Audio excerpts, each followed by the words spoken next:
ម៉ូតូ Honda Dream C 125 មួយគ្រឿងបើជិះបាទក្នុងល្បឿនលឿនពេកចាប់ហ្វ្រាំងមិនតាន់ក៏បានជ្រុលទៅបុកនឹងម៉ូតូម៉ាកម៉ូតូបាទម៉ាក Wave មួយគ្រឿងបាទបណ្ដាលឲ្យបរិសុទ្ធ2នាក់រងរបួសធ្ងន់បរិសុទ្ធ2នាក់បាទជិះម៉ូតូម៉ាក Wave មួយគ្រឿងបើកបរក្នុងស្ថានភាពស្រវឹងហើយបាទម៉ូតូបានរេពេញផ្លូវខណៈពេលនោះក៏មានម៉ូតូ Honda Dream C 125 មួយគ្រឿងបាទជិះយ៉ាងលឿនមកបុកពីក្រោយបណ្ដាពេញមួយទំហឹងបណ្ដាលឲ្យម្ចាស់ម៉ូតូទាំងសងខាងរងរបួសធ្ងន់បាទ2នាក់ហេតុការណ៍នេះបានកើតឡើងកាលពីវេលាម៉ោងបាទកាលពីថ្ងៃទី24ខែតុលាឆ្នាំ2014នៅតាមបណ្ដោយផ្លូវបាទព្រះមនីវង្សកែងនឹងផ្លូវបាទ136ស្ថិតក្នុងបាទសង្កាត់ផ្សារកណ្ដាល2ខណ្ឌដូនពេញតាមប្រភពព័ត៌មានពីកន្លែងកើតហេតុបានឲ្យដឹងថានៅមុនពេលកើតហេតុគេបានឃើញបុរសម្នាក់បាទជិះម៉ូតូ Mark Wave មួយគ្រឿងពណ៌បាទពាក់ស្លាលេខភ្នំពេញបាទ 1S បាទ0354ធ្វើដំណើរតាមបណ្ដោយផ្លូវបាទព្រះមនីវង្សបាទទិសដៅគឺពីត្បូងទៅជើងបាទជិះក្នុងស្ថានភាពស្រវឹងហើយម៉ូតូក៏បានរេចង្កូតពេញផ្លូវខណៈមកដល់ចំណុចកើតហេតុក៏មានបុរសម្នាក់បាទជិះម៉ូតូម៉ាក Honda Dream C 125 មួយគ្រឿងពណ៌ខ្មៅពាក់ស្លាកលេខភ្នំពេញ 1C បាទ3579ធ្វើដំណើរបាទតាមបណ្ដោយផ្លូវបាទទិសដៅគឺពីត្បូងទៅជើងបាទស្របទិសគ្នាជិះយ៉ាងលឿនមកដោយឃើញម៉ូតូ Wave បាទជិះរេបាទខ្លាំងពេកមិនដឹងគិតគិចទៅខាងណាបាទម៉ូតូ Honda ក៏បានជន់ហ្វ្រាំងមិនជាប់ក៏ចូលទៅបុកបាទពីក្រោយពេញទំហឹង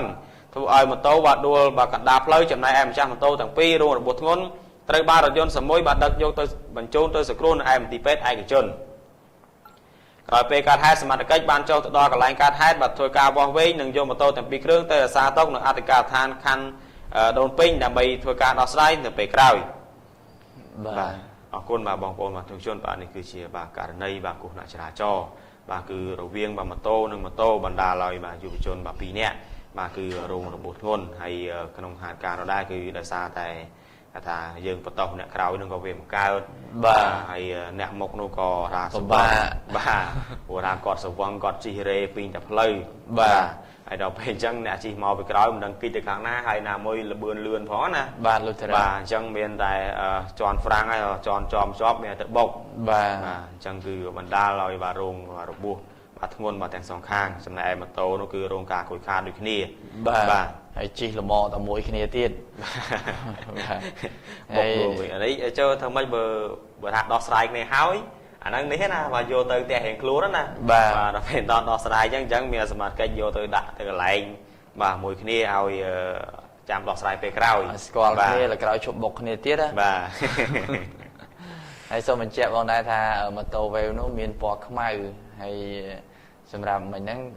ពណ៌មិនបានដាក់បាទឥឡូវម៉ូតូ Wave ពណ៌ខ្មៅហើយម៉ូតូ Stream ហ្នឹងក៏ខ្មៅដែរបាទឥឡូវនេះបានឡើងលម៉ម៉ូតូកង់3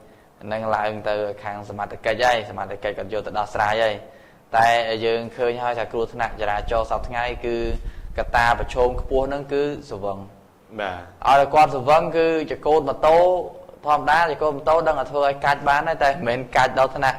បាទម្ដងស៊ីឆ្វេងម្ដងស៊ីស្ដាំអញ្ចឹងទេបាទដល់ស៊ីស្ដាំអ្នកមកពីក្រោយបាទដាក់ឲ្យស៊ីស្ដោកហ្មងបាទចឹងគួរតែមានការប្រុងប្រយ័ត្នសម្រាប់ថាបងដែលគាត់ចូលចិត្តនៅគ្រឿងសង្វឹងតែទោះបីជាយ៉ាងណាក៏ដោយក៏ត្រូវតែគិតគូរពីសុវត្ថិភាពខ្លួនឯងជាសំខាន់បាទព្រោះថាការហូបចុកត្រូវការសុបាយចង់ឲ្យសុបាយរហូតមិនចង់ឲ្យថាសុបាយឲ្យខ្លាចទុកទេបាទអញ្ចឹងសូមអរគុណបាទសម្រាប់រឿងនេះហើយខ្ញុំនឹងតនៅព័ត៌មាន